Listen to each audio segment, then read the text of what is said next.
Well, good day there. Welcome back. I've been wanting to make this video for a few years now and didn't feel prepared or ready to do it until today when I received in the mail from Strawberry Hills, New South Wales, Australia, a shipment of zines from zine artist Vanessa Berry. And if you're not familiar with Vanessa Berry, she has a blog which is listed on Richard Polt's website along the right-hand column, the blog roll. And she is a prolific zine artist and writer and teacher.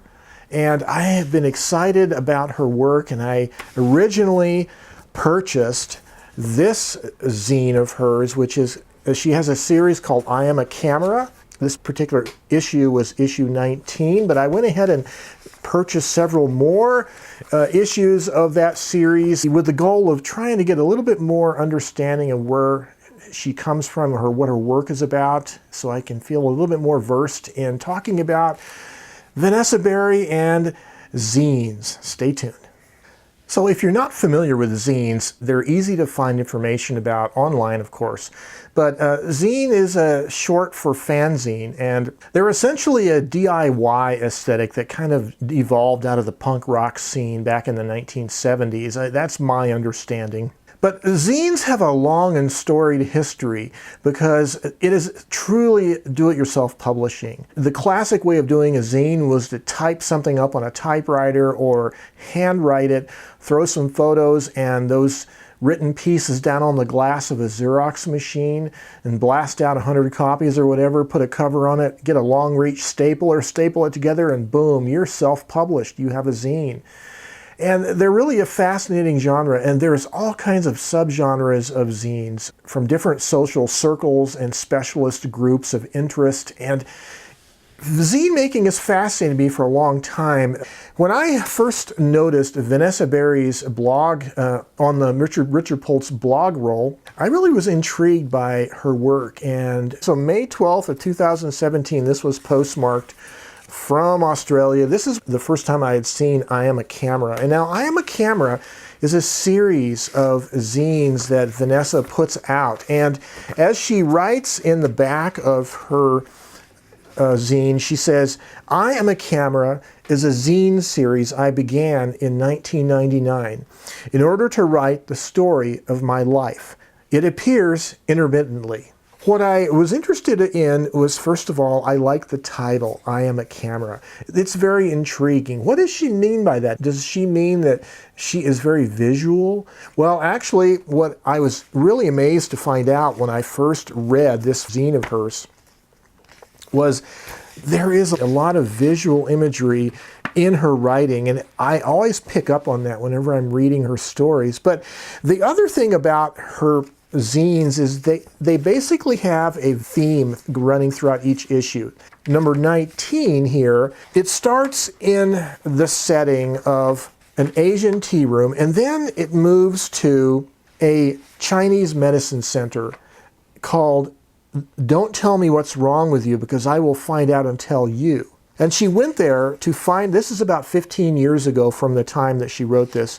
The doctor who talked to her told her about her feelings and gave her a special little button to keep as a reminder. And then fast forward many years, the rest of the story is about how she has to deal with her best friend or close friend, close as a sister, who she calls H, who is dying of cancer. And the whole process of that unfolds and what it means to her. And what I really love about Vanessa's writing is she divides up the zine into little chapters. And each chapter has a title, an illustration, and it's a little vignette. It is really like a snapshot of maybe a day, a moment in time. These are all little individual moments, but they all somehow fit together, and she threads them together into this story that works. There are recurring themes throughout these zines. In this one, there is the magpies and the whole theme of death in the loss of her friend and what that means to her, and trying to find new life after her loss. And of course, The setting is always important in her stories. The setting of her location, where she is at, her hometown, or whatever city or town she happens to be living in. And there's always this theme of kind of a reawakening and a renewing. And Vanessa is very focused on nature throughout her pieces. She uses symbology and literal representations of birds and insects and plants and trees, etc.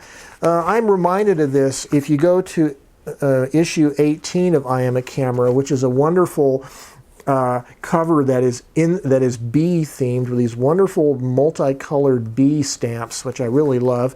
And in this one, she has this recurring theme of bees, and she has these illustrations from, they appear to be French, maybe postcards or illustration cards of insects in flight. They're just wonderful. It gives such a wonderful old world touch to it. And one thing I noticed also about her zines, most of the three I have here, is typically there'll be at least one color illustration in the zine. This wonderful reprint of an old illustration, a nature illustration of caterpillars on leaves. She has this wonderful sense of these recurring themes that work in her stories. Each individual chapter in these books works as a standalone story, a short story, but then they all fit together cohesively as a piece, and that's what I really love about her work. So from I Am a Camera, issue 19, let me read just a brief excerpt from the piece called The First Arrow. And this is after she leaves the hospital where she's left her friend H, who's dying of cancer. She says, I walk on autopilot past bus stop after bus stop until I reach one far enough away from the aura of the hospital. It's a busy night, midweek. I try to feel consoled by the continuity of life around me rather than lonely and lost, but it's difficult. And then she says, on the pavement at my feet is a fish about 10 centimeters long with tiny fins. I think it's a whiting. I feel tender towards it, lying neatly on the curb, my own personal rain of fish in this haunted time. She always has this symbology. There are signs that she always finds in her life. Signs come to her that mean things to her. What is amazing about her writing is she brings this sense of signposts in her life. She brings it forward, and it makes you, the reader, makes me want to look for these signs in my life. And then the next day, the magpies wake me up with their song. I lift the corner of the curtain to peek outside and see a dozen of them in the branches of the trees that line the road. They sense the motion in the window. Their singing stops and their heads turn in my direction, their eyes bright as garnets. I pull the curtain shut again to block out the view. I must still be dreaming, stuck in a kind of a Hitchcock scenario that I need longer than usual to wake up from. And then later she says, when I leave the house, the birds are still perched among the high branches. They watch me as I get into my car. I don't dare turn on the radio, suspecting it will sing with a magpie's voice too. I turn the key in the ignition and the engine rumbles awake. As I drive off, the magpies take flight, following me overhead in a flock shaped like an arrow. See, there's that arrow theme again. That day and the next, they stay around, teaching my classes. I see them in the trees outside the window. I shut my eyes, and the black and white of their wings is imprinted on my vision. My thoughts are full of their singing, so there is no space for sorrow to swell. See, there's that common theme again, the theme of the arrow, the fish that was thrown up by the car earlier, and now the arrow of the flock of magpies, and they're hanging around, and this is right after the loss of her deep friend.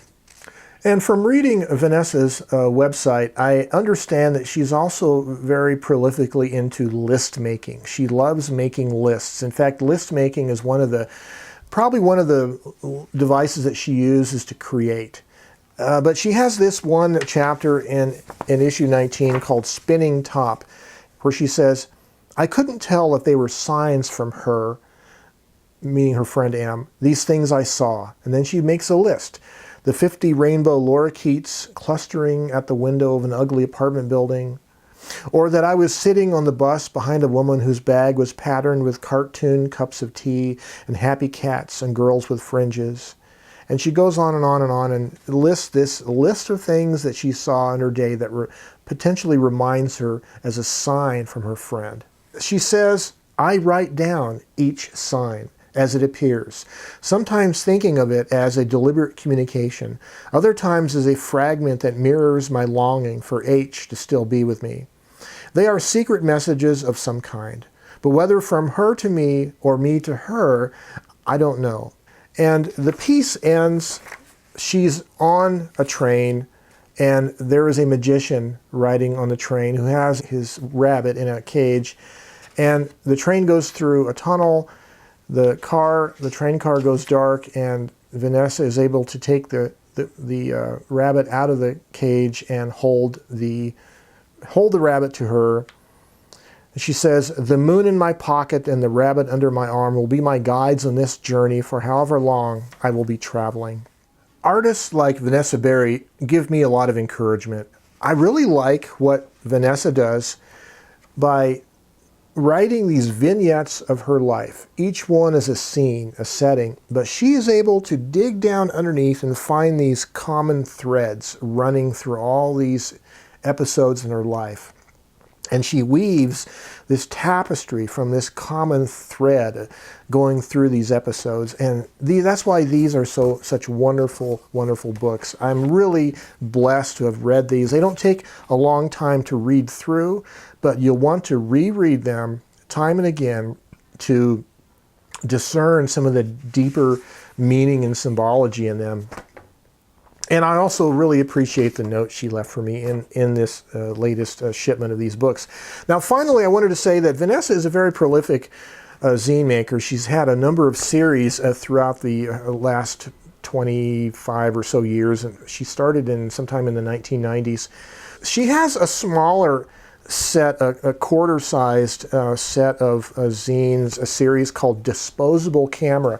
So again, you can see this camera theme in some of these series. Disposable Camera, it's a smaller periodical, but what is wonderful about this is it's typed on an Olivetti Valentine, and it's wonderful to see this typewritten typescript here. And this particular issue is about koalas.